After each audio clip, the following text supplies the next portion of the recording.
தமிழகத்திலே சட்டசபை தேர்தல் முடிவுகளின் அடிப்படையிலே தமிழக வெற்றிக் கழகம் நடிகர் விஜய் தலைமையிலான தமிழக வெற்றிக் கழகம் வெற்றி பெற்றிருக்கின்றது. சுமார் 35% வாக்குகள் தமிழக வெற்றிக் கழகத்திற்கு கிடைத்திருக்கின்றது. அதாவது 1.5 கோடி வாக்குகள் தமிழக வெற்றிக் கழகத்திற்கு கிடைத்திருக்கிறது. இது எதனை வெளிப்படுத்துகின்றது என்று சொன்னால், தொடர்ச்சியாக திராவிட கட்சிகளின் ஆட்சியிலே மாறி மாறி திராவிட கட்சிகள் 1967 ஆண்டுக்கு பிற்பட்ட சூழலிலே இன்று வரை திராவிட கட்சிகளுடைய ஆட்சி நிலவி வந்த சூழலிலே ஒரு மாற்றத்தை ஏற்படுத்த விரும்பிய மக்கள் தமிழக வெற்றிக் கழகத்திற்கு தங்களுடைய ஆதரவை அளித்திருக்கின்றார்கள். அது தமிழக மக்களுடைய எதிர்பார்ப்பு சம்பந்தப்பட்ட அரசியல் அபிலாஷைகள் சம்பந்தப்பட்ட விடயம். அது அவர்கள் தங்களுக்கு தேவையானவர்கள் யார், அவர்கள் தங்களை யார் ஆட்சி செய்ய வேண்டும் என்று விரும்பி தமிழக வெற்றிக் கழகத்திற்கு பெரும்பாலான வாக்குகளை அளித்திருக்கின்றார்கள். ஆனால் தமிழகத்திலே ஏற்பட்டிருக்கின்ற இந்த மாற்றம் அல்லது தமிழக வெற்றிக் கழகத்திற்கு கிடைத்திருக்கின்ற இந்த வெற்றி எங்களுடைய நாட்டிலே, இலங்கையிலே, குறிப்பாக ஈழத்தமிழர்கள் மத்தியிலே ஒரு பரபரப்பை ஏற்படுத்தி இருப்பதை அவதானிக்கக்கூடியதாக இருக்கின்றது. அரசியல் கட்சி தலைவர்கள் தங்களுடைய வாழ்த்துக்களை தமிழக வெற்றிக் கழகத்தினுடைய தலைவர் விஜய்க்கு அனுப்பி கொண்டிருக்கின்றார்கள். சமூக ஊடகங்களிலே பல்வேறு விதமான கருத்துக்கள். தமிழக வெற்றிக் கழகத்தினுடைய வெற்றி என்பது, நடிகர் விஜயனுடைய வெற்றி என்பது ஈழத்திலே, இலங்கையிலே தமிழ் மக்கள் எதிர்கொள்கின்ற பிரச்சனைகள் அனைத்தையும் தீர்க்கும் வகையில் ஒரு வெற்றியாக அமைந்திருக்கின்றது. விஜய் ஆட்சிக்கு வந்துவிட்டார், இனி ஈழத்தமிழர்களுடைய அபிலாஷைகள் பிரச்சனைகள் அனைத்துக்கும் தீர்வு கிடைத்துவிடும் என்பது போல ஒரு தோற்றம் உருவாக்கப்பட்டு கொண்டிருக்கின்றது. இங்கே வெற்றி கொண்டாட்டங்கள் இடம்பெறுகின்றன. வெடிகொளுத்துகிறார்கள். இளைஞர்கள் வெற்றி கொண்டாட்டங்களில் ஈடுபட்டு கொண்டிருக்கின்றார்கள்.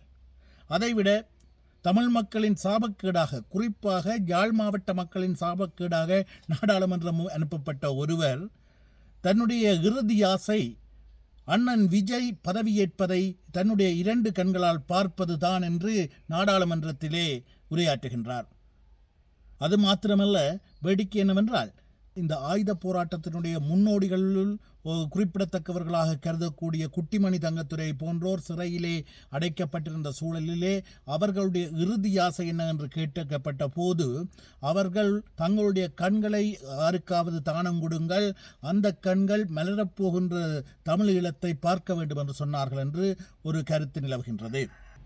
அதனோடு இந்த நாடாளுமன்ற உறுப்பினர், யாழ் மாவட்ட மக்களின் சாபக்கேடாக நாடாளுமன்றத்திலே இருக்கின்ற இந்த நாடாளுமன்ற உறுப்பினர் குட்டிமணி தங்கத்துரையினுடைய அந்த கருத்தோடு தன்னுடைய கருத்தையும், அதாவது தான் விஜயை பார்க்கின்றதுதான் தன்னுடைய இறுதி ஆசை என்பது, குட்டிமணி தங்கத்துரை தமிழீழத்தை பார்ப்பதற்காக தங்களுடைய கண்கள் இருக்க வேண்டும் என்று சொல்லியதற்கு சமமானது, ஒப்பானது என்ற ஒரு கதையை அளந்து கொண்டிருக்கின்றார். தமிழ் மக்களுடைய அனைத்து பிரச்சனைகளும் தீர்ந்து விட்டது, விஜய் அண்ணா வந்து விட்டார் என்று அவர் அங்கே நாடாளுமன்றத்திலே முழங்கிக் கொண்டிருக்கின்றார்.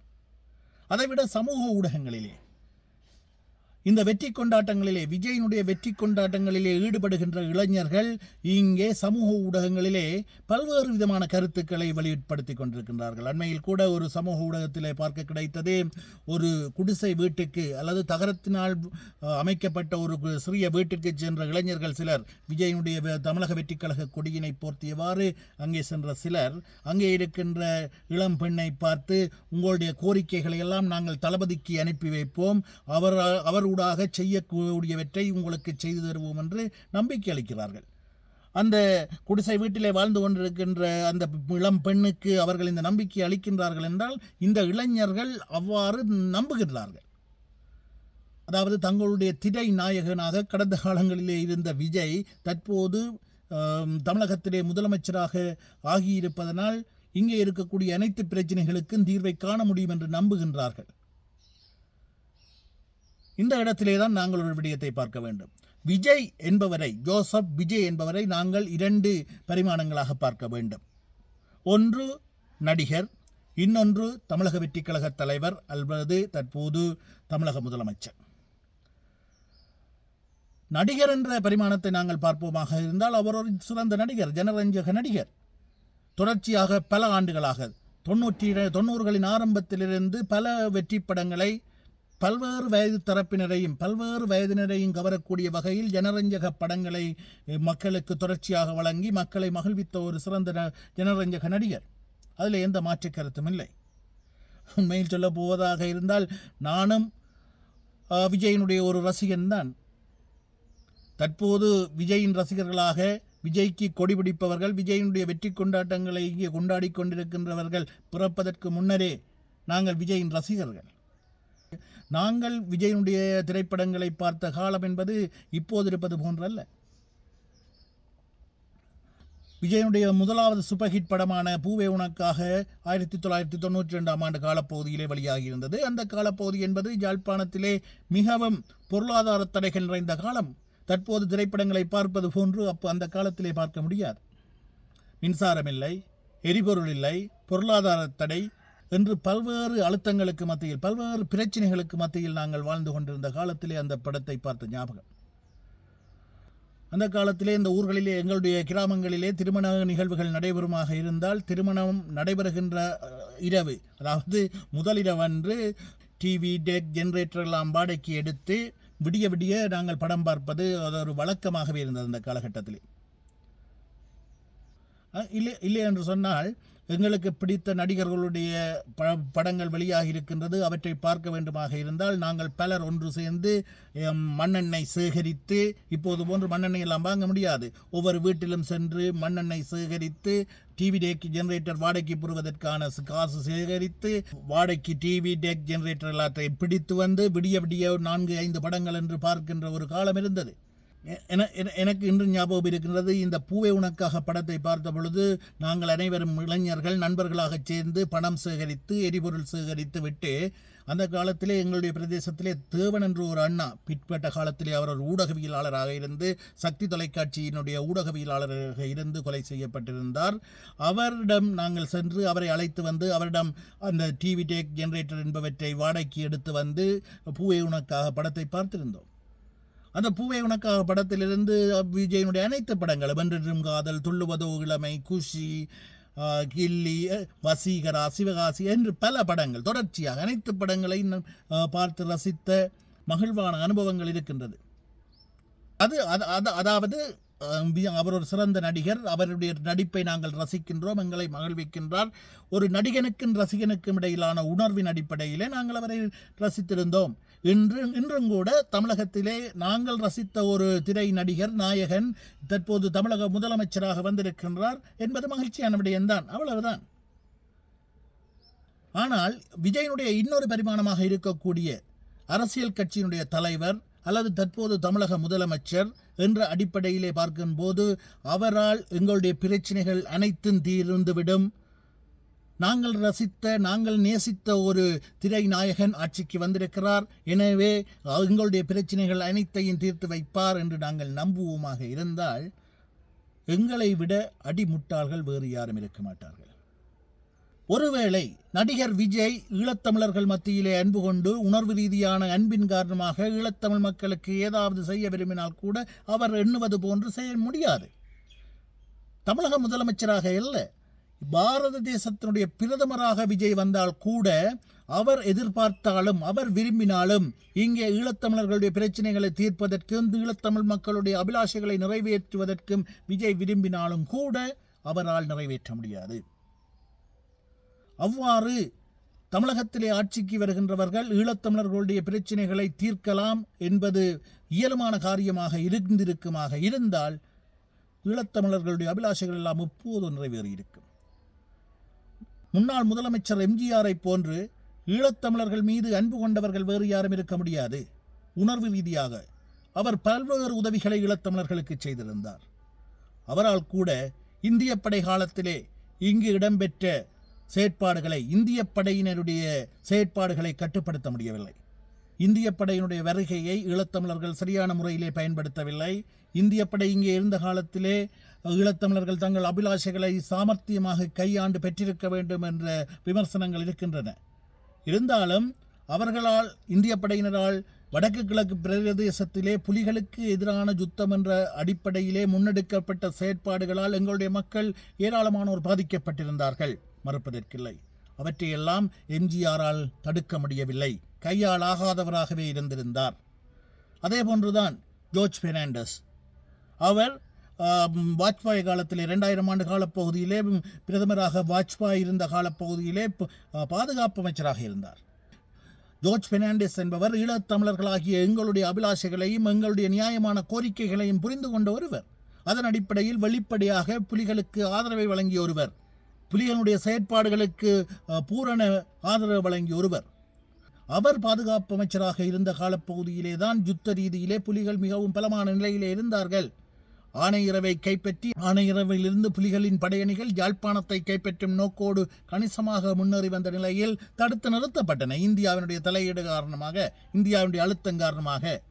பாதுகாப்பு அமைச்சராக இருந்த ஜார்ஜ் பெர்னாண்டஸ் நிச்சயமாக தனிப்பட்ட முறையிலே புலிகள் யாழ்ப்பாணத்தை முழுமையாக கைப்பற்றுவதை விரும்பியிருப்பார். ஆனால் இந்திய தேசத்தினுடைய பாதுகாப்பு அமைச்சர் என்ற அடிப்படையிலே அவரால் அந்த நடவடிக்கையை ஏற்றுக்கொள்ள முடியாத சூழல்தான் காணப்பட்டது. இந்திய வெளியுறவு கொள்கை என்பது ஆட்சி அதிகாரத்தை யார் கைப்பற்றுகின்றார்கள், அவர்களுடைய தனிப்பட்ட விருப்பு வெறுப்புகள் என்ன என்பதற்கு அப்பாற்பட்டது. அவர்களுடைய விருப்பு வெறுப்புகளை ஒரு வரையறைக்கு தாண்டி செயற்படுத்த முடியாது. இந்திய வெளியுறவு கொள்கையிலே அவர்கள் தங்களுடைய இஷ்டத்திற்கு தீர்மானங்களை இயற்ற முடியாது. அடுத்ததாக விஜயை பொறுத்தவரையில் எம்ஜிஆரை போன்றோ ஜார்ஜ் பெர்னாண்டஸை போன்றோ எங்களுடைய பிரச்சனைகளை, ஈழத்தமிழர்களுடைய அபிலாஷைகளை புரிந்து கொண்டவராக இருப்பார் என்று நான் நம்பவில்லை. மறைந்த தலைவர் விஜயகாந்த், தேமுக தலைவர் விஜயகாந்த் உணர்வு ரீதியாக ஈழத்தமிழர்களுடைய பிரச்சனைகளை புரிந்து கொண்டவராக, ஈழத்தமிழர்களுக்கு ஒரு கௌரவமான வாழ்வு கிடைக்க வேண்டும் என்று விரும்பியவர்கள் ஒருவர். அந்த அளவிற்கு விஜயிடம் ஒரு இன உணர்வு ரீதியான உந்துதல் இருப்பதாக நான் கருதவில்லை.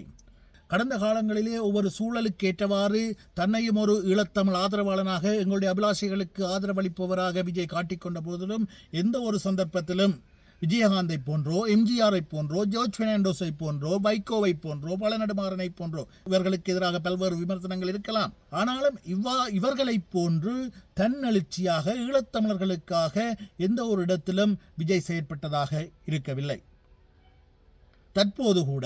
தற்போது சரி, கடந்த காலங்களை விட்டு விடுவோம். தற்போதும் தன்னுடைய ரசிகர்கள் இலங்கையிலே தன்னுடைய வெற்றியை கொண்டாடினார்கள். இலங்கையிலே இருக்கக்கூடிய நாடாளுமன்ற உறுப்பினர்கள் நாடாளுமன்றத்திலே மார்தட்டினார்கள். எனவே ஈழத்தமிழர்களுக்கு தன்னாலான விடயங்களை சாதிக்க வேண்டும், அவர்களுடைய பிரச்சனைகளை தீர்க்க வேண்டும், அவர்களுடைய குறைபாடுகளை நிவர்த்திக்க வேண்டும் என்று விஜய் விரும்பினாலும் கூட சில வரையறைகளுக்கு உட்பட்டே அவரால் செயற்பட முடியும்.